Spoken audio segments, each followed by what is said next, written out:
और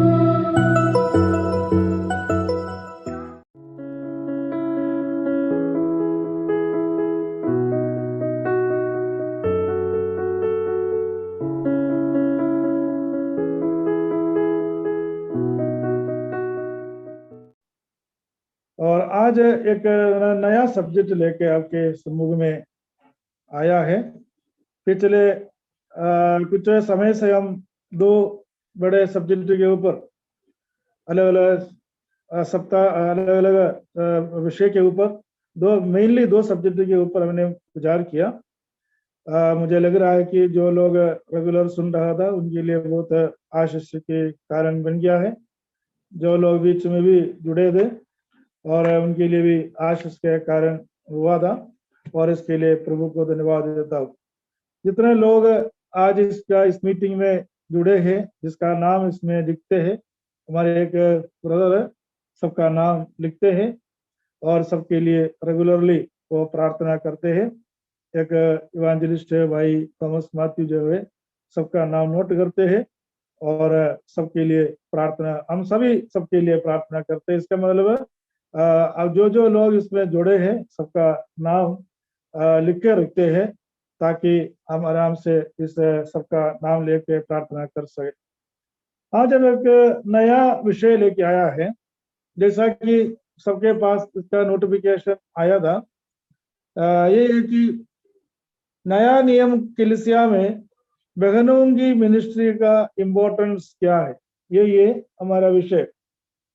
एक बार और मैं बताना चाहता हूँ, नया नियम विश्वासियों की कलीसिया, विश्वासियों के लिए या कलीसिया में बहनों की मिनिस्ट्री का इम्पोर्टेंस, ये हमारा विषय। उसमें 8 पॉइंट के ऊपर हम एक एक करके विचार करेंगे और प्रभु की कृपा हो तो 4-5 क्लास के अंदर ये हम समाप्त करेंगे।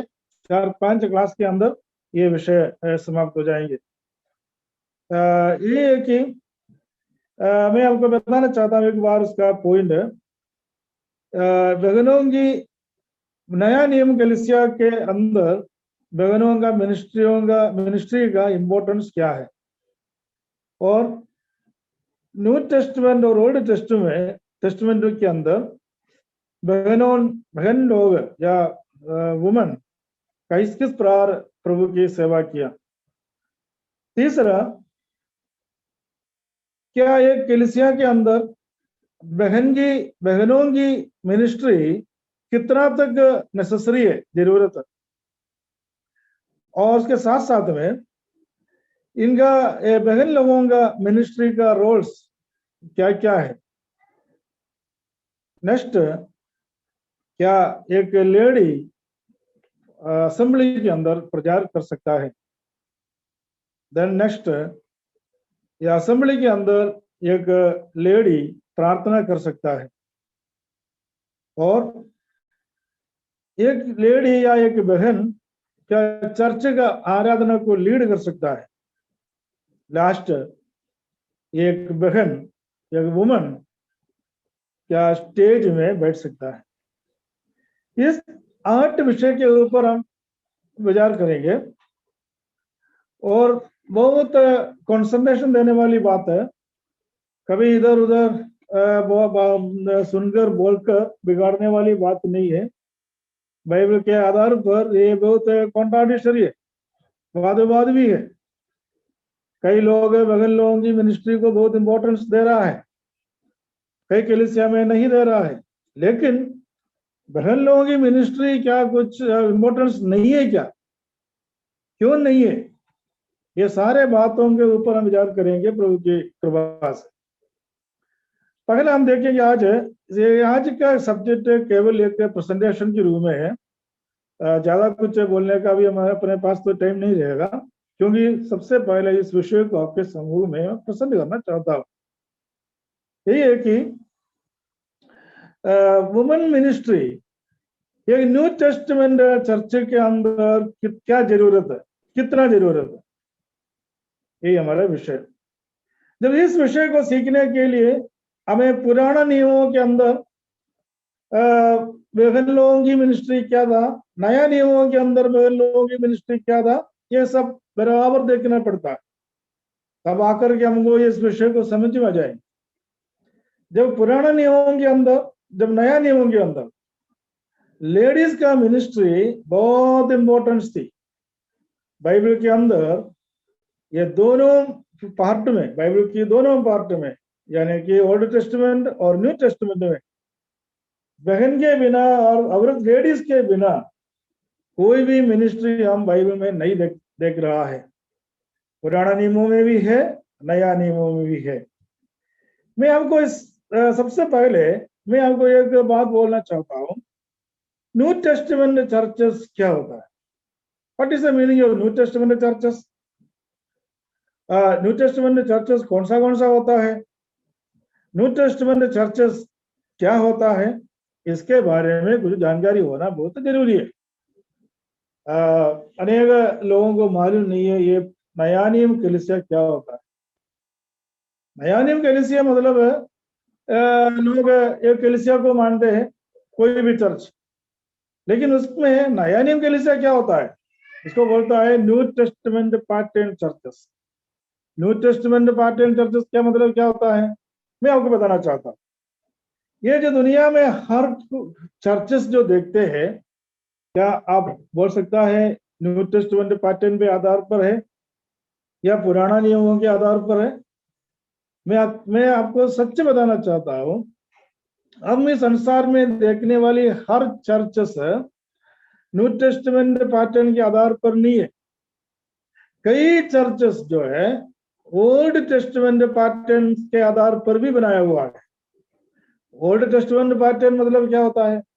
ओल्ड टेस्टमेंट पैटर्न के अंदर कितना भी जो पुराने नियमों के अंदर या जो अन्य जातियों में जितना भी जो रीति रिवाज है, वो रीति रिवाज इन चर्चेस के अंदर हम देखने के लिए मिलता है। इसलिए हम कभी भी नहीं बोल सकता हर चर्चेस नया नियम पैटर्न के आधार पर बनाया हुआ है। लेकिन मैं आपको बताना चाहता हूँ, नया नियम के आधार पर बनाया हुआ चर्च का बेसिक क्या है? What are the basic of new testament church? ये जो मैं आपको 7 बात बताना चाहता हूँ, ये जो 7 बात जिस कलीसिया में शिक्षा नहीं दे रहा है, कलीसिया में मतलब लोगों को शिक्षा नहीं पा रहा है, वो कलीसिया न्यू टेस्टमेंट के आधार पर बनाया हुआ नहीं है। एक बार और ध्यान रखना, सभी कलीसिया में यीशु मसीह का नाम तो है, बाइबल है, बाइबल पढ़ता है, यीशु मसीह का जन्म के बारे में, मृत्यु के बारे में सब याद करते हैं, यीशु मसीह के द्वारा किया हुआ मैसेज को सभी चर्चेस में पढ़ते हैं, सभी चर्चेस का लोग इसको ऊपर विश्वास करते हैं, ऐसी बात नहीं है, सब करता है। लेकिन न्यू टेस्टमेंट पैटर्न चर्चेस का मतलब है इसके अंदर 7 टीचिंग होना जरूरी है। हम पिछले बार इसको देखा था, उसको रिपीटेशन भी होगा अभी। यही है कि एक व्यक्ति का जीवन में, जो न्यू टेस्टमेंट पैटर्न चर्चेस के अंदर ज्वाइन करने वाला एक व्यक्ति का जीवन में, या न्यू टेस्टमेंट पैटर्न चर्चेस यही सिखाना पड़ेगा। मैं 7 बात बोलना चाहता हूँ, यही सिखाना पड़ेगा। एक तो है रिपेंटेंस, पश्चाताप, दूसरा उद्धार, तीसरा बपतिस्मा, चौथा डॉक्ट्रिनल टीचिंग, 5वीं बात है फेलोशिप, संगति, 6वीं बात है ब्रेकिंग ब्रेड, रोटी में से तो रोटी तोड़ना, 7वीं बात है प्रार्थना करना। ये जो पहला 3 बात है एक ही बार होकर बाकी शेष 4 काम के लिए लोगों को तैयार कर रहा है। ये न्यू टेस्टमेंट पैटर्न चर्चेस। पहला 3 क्या है? एक तो पश्चाताप करना, उद्धार पाना, साथ साथ में बपतिस्मा लेना। इस विषय के ऊपर पिछले 3 दिन में हमने पढ़ाई बहुत किया था, और इसके लिए इसका रिपीटेशन करना अभी भारी है, मुश्किल है, नहीं कर पाएगा। फिर भी एक बात ध्यान रखना, ये बेसिकली रिपेंडेंस होना उद्धार मन पड़ा हुआ ना, उद्धार पाना, बपतिस्मा लेना एक मेन पिलर है, एक विश्वासियों के लिए, एक कलीसियाओं के लिए उसका टीचिंग होना बहुत जरूरी है। ये कि पहला रिपेंडेंस, मन फिराव करना, उद्धार पाना, साथ साथ में बपतिस्मा लेना। मतलब आप अभी आप सोचो, हर कलीसिया मैंने जो बताया, क्या रिपेंडेंस है, उद्धार के बारे में जो शिक्षा है, बपतिस्मा के बारे में जो शिक्षा है, ये तो बपतिस्मा मतलब नामदारी बपतिस्मा होती रहता है, बस बच्चों को बपतिस्मा देते हैं या ऐसा इसी प्रकार की जो क्रिया होती रहते हैं, मैं इसके लिए नहीं बोल रहा हूँ, नया नियम के आधार पर की बपतिस्मा के बारे में बोल रहा हूँ। ये तीनों होने के बाद 4 काम रेगुलर होना चाहिए। ये तीनों एक ही बार होता है, रिपेंडेंस होना, उद्धार पाना, बपतिस्मा एक ही बार होता है, लेकिन इसके बाद 4 बात करना है, ये रेगुलर करना है। कैसे रेगुलर? ये तो डॉक्ट्रिनल टीचिंग, बाइबल के हर बातों को लेकर के उपदेश देते रहना, विश्वासियों को उपदेश देना है, आने वाला सब लोगों को उपदेश सिखाना है, क्योंकि भाई मैं ये सारे बात लिखा हूँ, हमने पहले इसका बहुत पढ़ाई किया था, इसलिए मैं अभी लेना उसको रिपीट करना बहुत भारी पड़ेगा, मैं आगे बढ़ना चाहता हूँ। दूसरा 4 बातों में दूसरी फेलोशिप, संगति, इसके बारे में पिछले संडे को भी हमने, पिछले मंगलवार को भी हमने इस बातों को शिक्षा दिया था, मतलब बताया था। तीसरा ब्रेकिंग ब्रेड, इसके बारे में भी पिछले क्लास में लिया था। चौथी बात है प्रार्थना करना। ये जो 4 काम रेगुलर होता है, पहला 3 काम एक बार होता है, इसके बाद 4 काम रेगुलर होता है। ये जो 7 काम, 7 जो बात है, एक साथ एक व्यक्ति का जीवन में आने एक व्यक्ति का जीवन में होना चाहिए, और ये 7 कामों को एक साथ में शिक्षा देने वाला कलीसियाओं को नया नियम के पार्टियन चर्चेस होता है, न्यू टेस्टमेंट पार्टियन चर्चेस होता है। बाकी चर्चेस है डिनोमिनेशन की चर्चेस होता है, ये मतलब पुराना चर्चेस इत्यादि बात बोल के लोग अलग अलग डेफिनेशन दे रहा है, अपना कोई विषय नहीं है इसका। हमारा विषय ये होता है कि ये जो न्यू टेस्टमेंट पार्टियन चर्चेस के अंदर एक वुमेन मिनिस्ट्री का इंपॉर्टेंस क्या है, और न्यू टेस्टमेंट पार्टियन के अनुसार एक वुमेन, एक लेडी कब तक और कहां तक प्रभु की सेवा करना है, नहीं करना है, नहीं मैं नहीं बोल रहा हूँ, करना ही है, वुमेन्स का बहुत इंपॉर्टेंस है, लेकिन उसका क्या है, उसका कंडीशन क्या है, उसका लेवल, इस बातों को हम स्टडी करेंगे। हम धीरे धीरे उसको समझाएंगे, और बड़े स्टडी होगा तभी तो मालूम पड़ेगा सब कुछ। बीच बीच में थोड़ा बहुत सुनकर या पूरा नहीं सुनकर फिर बोला ऐसा समझा, इसका कोई मतलब नहीं, ऐसा बोलने से कोई मतलब नहीं होता है, तो पूरा सीखना पड़ेगा, तब आकर के इसके बारे में पूरा अध्याय मतलब स्टडी मिलेगा। और आगे इसका प्रेजेंटेशन के रूप में आगे हम देखते हैं नया नियम और पुराना नियमों के अंदर कितना तक वुमेन मिनिस्ट्री किया हुआ है, पुराना नियमों में और नया नियमों में। पुराना नियमों में हम देखते हैं कि बहुत सारे लेडीज प्रभु परमेश्वर का सेवा किया था, उसके बारे में हम स्टडी करेंगे। नया नियम के अंदर भी बहुत सारे लेडीज है, उसके बारे में हम स्टडी करेंगे। तीसरे प्रेजेंटेशन के रूप में हम देखते हैं एक चर्चेस के अंदर एक वुमेन मिनिस्ट्री का जरूरत है क्या। मैं यहां तक एक शब्द में आंसर आपको देना चाहता हूं, बहुत जरूरी है, क्योंकि परमेश्वर यदि एक लेडीज को सृष्टि किया है तो परमेश्वर के लिए एक उद्देश्य है। हर एक वुमन, हर एक लेडी, हर एक बहन प्रभु की सेवा के लिए बहुत जरूरी है। जिस प्रकार आदमी का जरूरत है उस प्रकार एक लेडीज का भी जरूरत है, लेकिन इसका कहां तक कौन सी लेवल तक इसका है और क्या क्या इसका होता है, इसके बारे में स्टडी हम आगे करें। देन एक वुमन का रोल्स क्या क्या होता है, उत्तरवादित्व, उनका रेस्पॉन्सिबिलिटी क्या क्या होता है, उसके बारे में स्टडी करेंगे। देन एक असेंबली के अंदर, एक चर्चेस के अंदर, असेंबली मतलब ब्रदरन असेंबली नहीं बोल, असेंबली ये असेंबली ऑल्सो ऐसा नहीं है। नया नियम के अंदर असेंबली मतलब है गैदरिंग, विश्वासियों का गैदरिंग को असेंबली बोलता है। असेंबली बोलने से कुछ लोग सोचेंगे एक ब्रदरन असेंबली का है, ऐसा नहीं है। असेंबली मतलब है, उसका मीनिंग है गैदरिंग, अलग अलग लोग अलग अलग जगह से इकट्ठा होना। अभी हर स्कूलों में सुबह सुबह असेंबली होता है, ये ब्रदरन असेंबली नहीं है। हमारे आराधना ऐसा तो नहीं होता है, उसमें बोर्ड नहीं लगा कि ब्रदरन असेंबली स्कूल में सुबह सुबह, ऐसा नहीं होता है। असेंबली मतलब है नर्सरी से लेकर 12वीं तक जो क्लास है, वो सारे स्टूडेंट्स को लाइन में लाके एक जगह में खड़ा करके उसमें एक्सरसाइज करवाना, और अपना जो नेशनल एंथम जो गाना और उनकी, और प्रिंसिपल मैनेजर जो भी टीचर्स अपने अपने बात बताना, ये उनका जो भी इंस्ट्रक्शन देना, ये सब लोग सब असेंबली में होती है।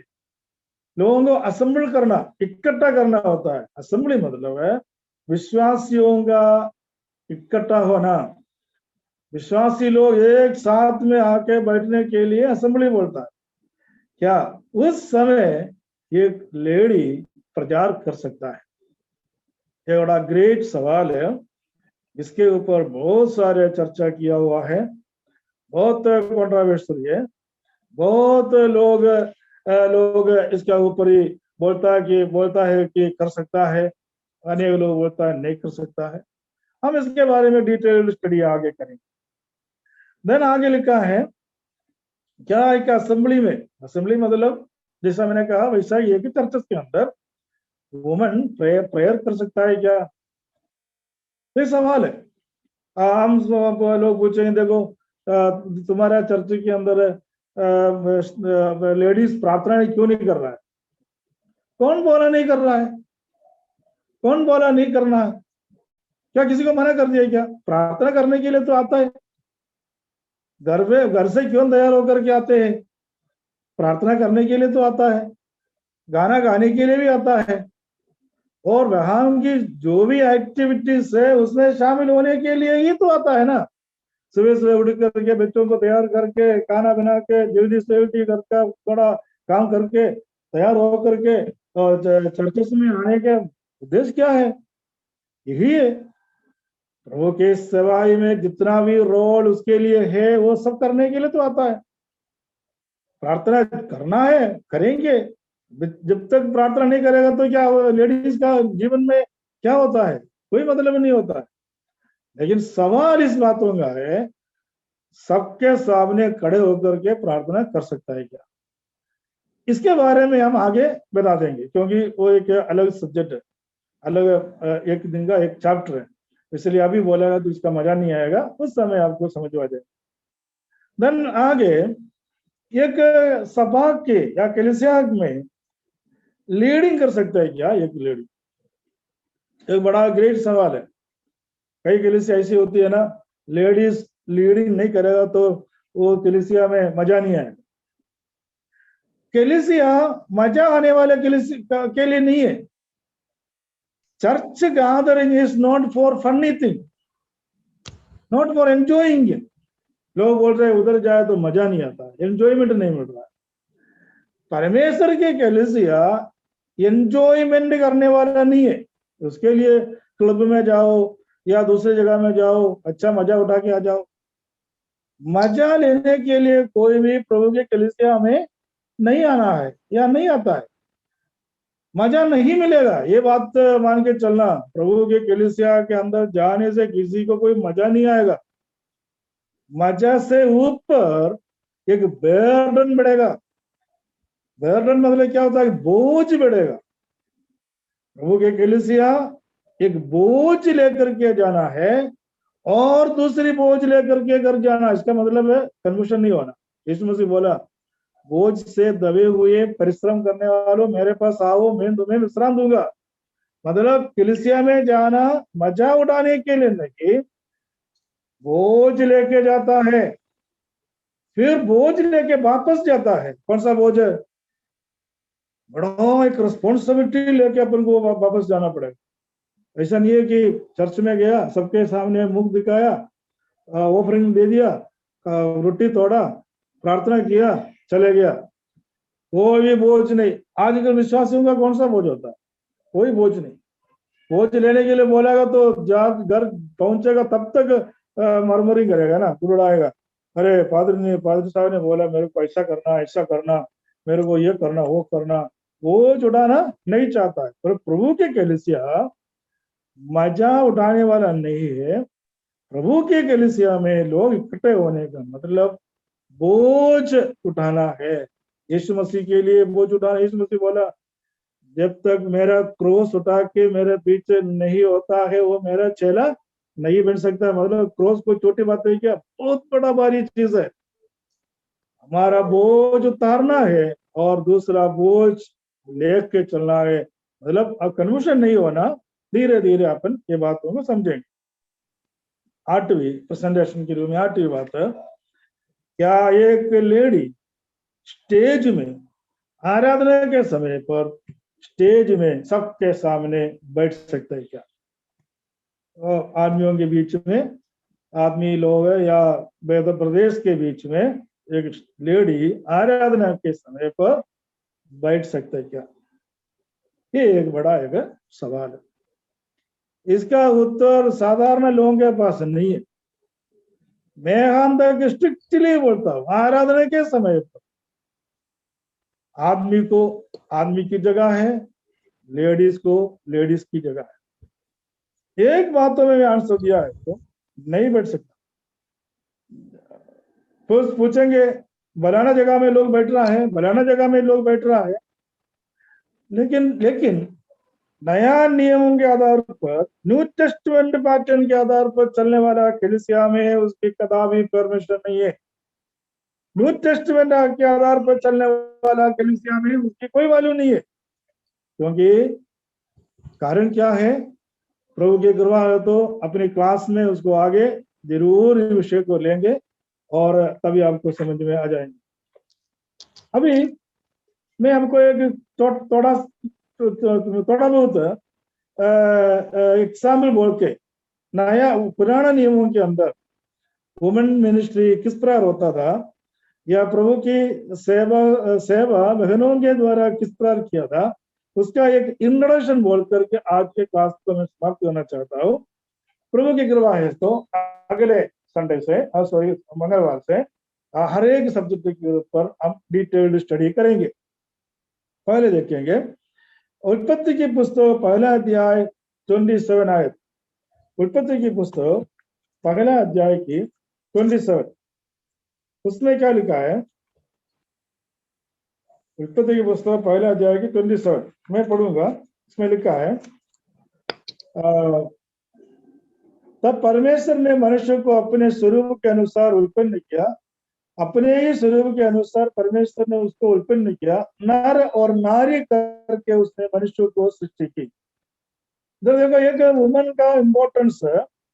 परमेश्वर नर और नारी के रूप में एक दिन नहीं बनाया होगा या कब बनाया हमको कोई मालूम नहीं है, लेकिन इम्पोर्टेंस इस बातों को होता है नर और नारी के रूप में मनुष्य को बना के रखने के बाद में क्या किया? एक कॉमन रिस्पॉन्सिबिलिटी मनुष्य को दिया। ऐसा नहीं है कि फालतू रखा है, ऐसा नहीं है, मूर्ति जैसा रखा है, ऐसा नहीं है। एक कॉमन रिस्पॉन्सिबिलिटी दिया। और रिस्पॉन्सिबिलिटी क्या था? ये रिस्पॉन्सिबिलिटी हम देखेंगे दूसरे अध्याय की 15वें आयत के अंदर।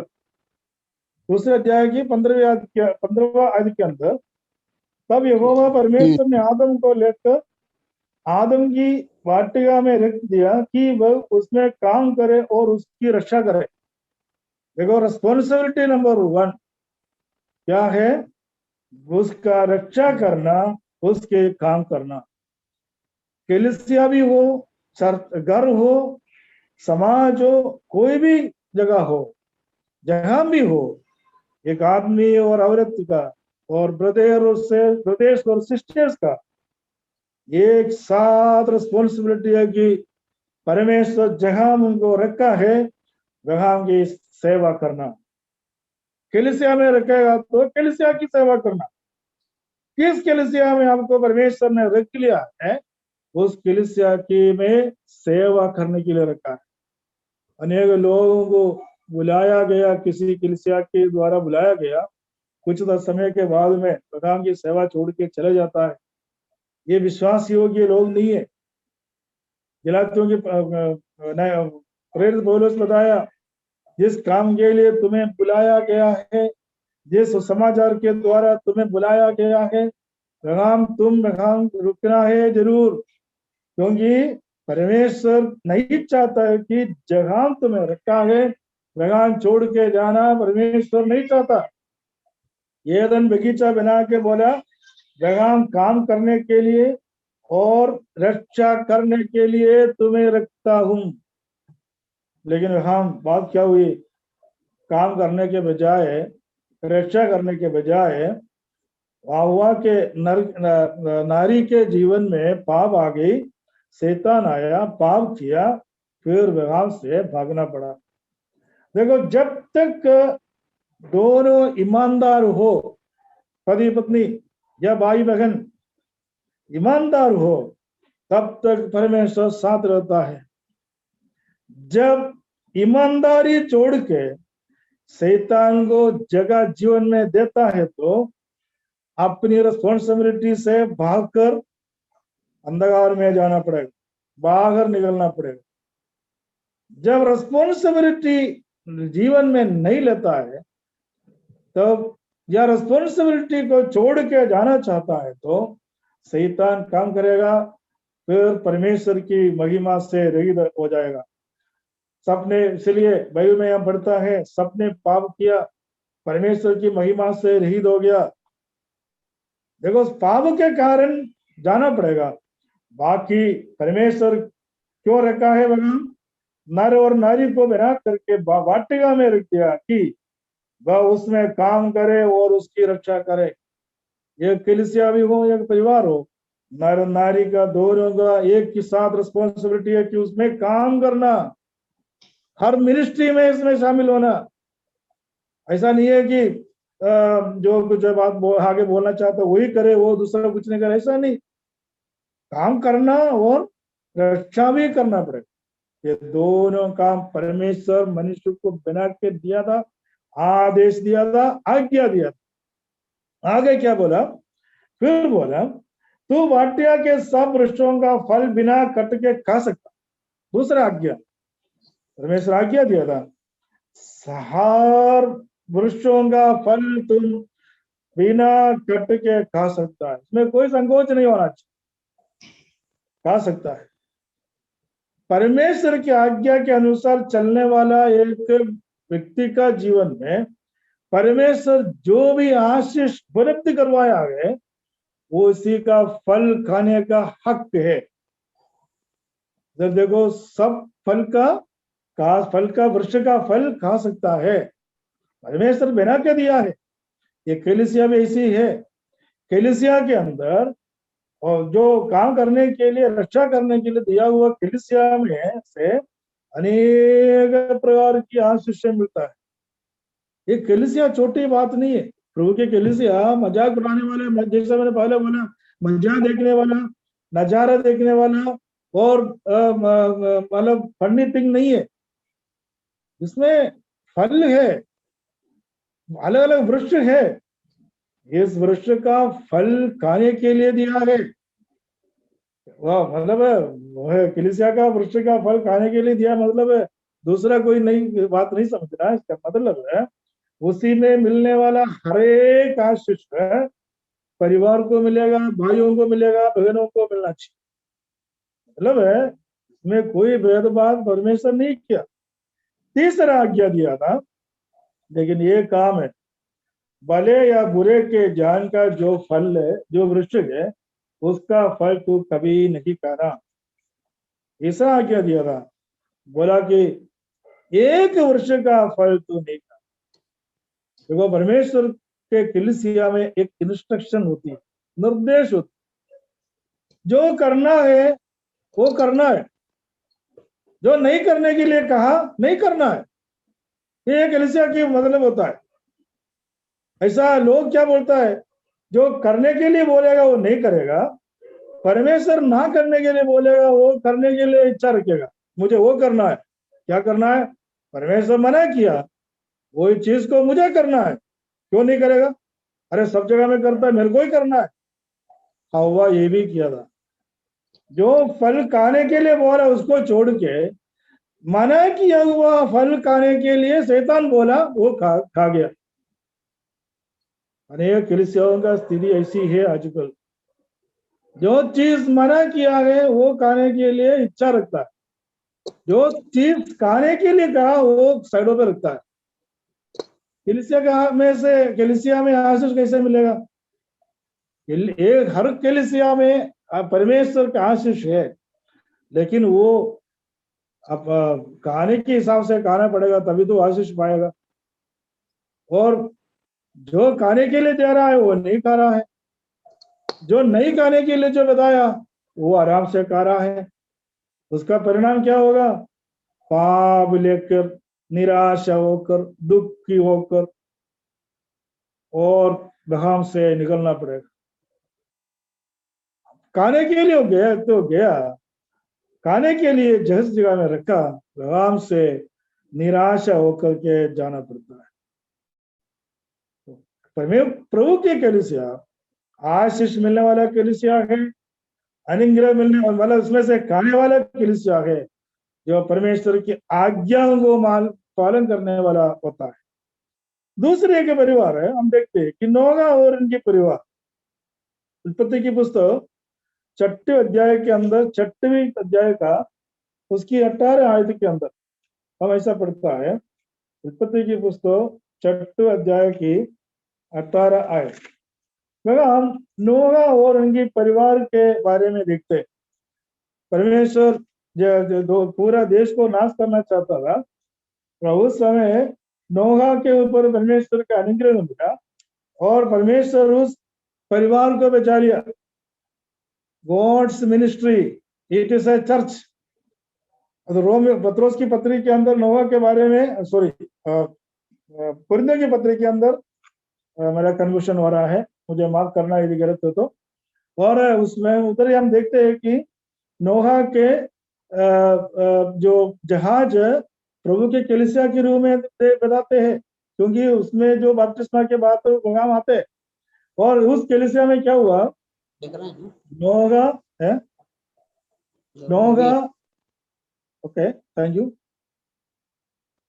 नोहा और नोहा की पत्नी और 3 पुत्र और तीनों का पति, टोटली कितने जने? 8 जन, 4 आदमी 4 औरत कलीसिया का मेंबर है। ये 4 आटों का काम एक जैसा था। एक जैसा मतलब क्या होता? जगह कितना जानवर है, पक्षी है, उसकी सेवा करना, उनको रोज रोज भोजन का व्यवस्था करना। आज हमने अमेरिका में कोई एक जहाज बनाया है, आर्क बनाया है नोहा का, तो उसका वीडियो मैंने देखा। वो उस समय कैसे कैसे इसको संभाला, उसी प्रकार की जो बनाकर रखा है। अनेक लोग जाते हैं देखने के लिए। और उस उधर का सारे व्यवस्था, समय समय पर भोजन देना, सफाई करना, ये आदमी और औरत दोनों मिलकर किया था। प्रभु के कलीसिया भगवान था, काफी दिनों तक उस पानी के अंदर ही था, हम दोनों मिलकर सेवा किया। देखो प्रभु के कलीसिया में दोनों का इंपॉर्टेंस बहुत जरूरी है। ऐसा नहीं है कि बहन की कोई इंपॉर्टेंस नहीं है, मुझे प्रचार करने नहीं दिया इसलिए उस कलीसिया में मैं नहीं जाऊंगा, उस कलीसिया गलत नहीं है। नोहा के जहाज में आदमी और औरत मिलकर के काम किया था, तब आकर के इतनी भेड़ों को, इतनी जानवरों को, इतनी पक्षियों को संभाल पाया, अन्यथा कैसे संभाल पाएगा? ध्यान रखना इस बातों का। और फिर आगे हम देखते हैं कि 12वें अध्याय के अंदर अब्राहम और उनकी पत्नी सारा, ये दोनों के जीवन में हम देखते हैं कि कितना मिनिस्ट्री प्रभु के लिए वो लोग किया है, दोनों साथ में किया। अब्राहम की जगह अब्राहम, उनकी पत्नी की जगह में पत्नी सेवा किया। लेकिन एक बात ध्यान रखना, तो अब्राहम को परमेश्वर ने बोला तुम्हारा एकलौता पुत्र इसहाक को बलि चढ़ाने के लिए ले जाना। मैं इसको कहानी पूरा नहीं बोलना चाहता अभी। उस समय अब्राहम पत्नी को साथ में नहीं ले, पत्नी को घर में रखा। बोला परमेश्वर मेरे को कहा मैं जा रहा हूं। कई लोग सोचते अरे मेरा पत्नी नहीं आया इसलिए मैं वो नहीं जा रहा हूं। ऐसा नहीं होता है। अब्राहम को भी जो पर्सनली जो बात परमेश्वर कहता है तो जाके करने में कोई प्रॉब्लम नहीं है। पत्नी के बिना मैं कहीं नहीं जाऊंगा। लोग कुछ लोग बोलता है पत्नी नहीं है तो मैं नहीं जाऊंगा। ये सब जाना आगे जरूरी है, लेकिन कई जगह में बिना पत्नी में भी जा सकता है। हम अब्राहम को बलि चढ़ाने के लिए गया, उस समय सारा को नहीं ले गया, पत्नी को नहीं ले गया, दोनों साथ में था। लेकिन प्रभु की कलीसिया में दोनों का रोल बहुत है, बराबर है। देन अब आगे देखते हैं ईयोब उनकी परिवार। ईयोब उनके परिवार में क्या था विशेष था? ईयोब अपने परिवारों के साथ बैठकर आराधना करते थे, प्रार्थना करते थे। आखिरी में पत्नी थोड़ा बहुत डाउट किया, बात सही है, फिर भी ईयोब के हर सुख दुख में पत्नी साथ थी। मतलब बिल्कुल ही परेशान हो गया तभी कुछ बात बोला होगा, सही है, फिर भी ईयोब उस औरत के लिए प्रार्थना किया, बहन के लिए प्रार्थना किया। देन जोशुआ की पुस्तक के अंदर जोशुआ बोला, उसकी 24 का 15 आयत में पढ़ता है, जोशुआ कहा, सबके सामने कहा, मैं और मेरा घराना यहोवा परमेश्वर का सेवा करूंगा। लिखा है मैं और मेरा परिवार यहोवा की सेवा करूंगा। ഞാൻ എന്റെ കുടുംബവും उस समय ध्यान रखना, उस परिवार के अंदर जो मिसेस है, जो इनका यहोशू, उनकी पत्नी, उनके बच्चे सब मिलकर प्रभु की सेवा करता था। मैं और मेरा परिवार यहोवा का सेवा करूं। अभी क्या आप बता सकता है कि बहनों की कोई मिनिस्ट्री नहीं है कलीसिया में? पुराना नियमों के अंदर उतना उदाहरण देखा, फिर प्रभु की इच्छा हो तो अगले क्लास में हम नया नियमों के अंदर कितना भी बहन लोग सेवा किया उसके बारे में हम देखेंगे। इसके बाद में धीरे धीरे हम स्टडी आगे बढ़ेंगे। देखो ये जो है इतना बात है मैं आपके सामने आज इस विषय के ऊपर प्रस्तुत करना चाहता हूँ, जो कर दिया है। एक प्रेजेंटेशन किया और ओल्ड टेस्टामेंट के अंदर वुमेन मिनिस्ट्री कैसे था इसके बारे में भी बताया। इस वचन के द्वारा परमेश्वर आपको साझा करे, मदद करे। यदि आपको कुछ डाउट हो आप जरूर पूछ सकता है, लेकिन अभी नहीं, अभी इसके लिए समय नहीं है। लेकिन एक ग्रुप बनाया हुआ है ट्यूसडे बाइबल स्टडी, उसमें आप जरूर उसमें जरूर आपके सवाल पूछ सकता है, या इसके अंदर अपन जवाब भी मिलेगा तो सब पढ़ भी सकता है। उस ग्रुप के अंदर आपका नाम नहीं आया तो आप जरूर बोलना, ताकि आपका नाम भी इसके अंदर हम जोड़ देंगे। मुझे लग रहा है कि आज मैं यहाँ समाप्त करना चाहता हूँ। मुझे लग रहा है कि आज की जो क्लास आपको अच्छा लगा। ये प्रार्थना के साथ में हम इस मीटिंग को समाप्त करेंगे।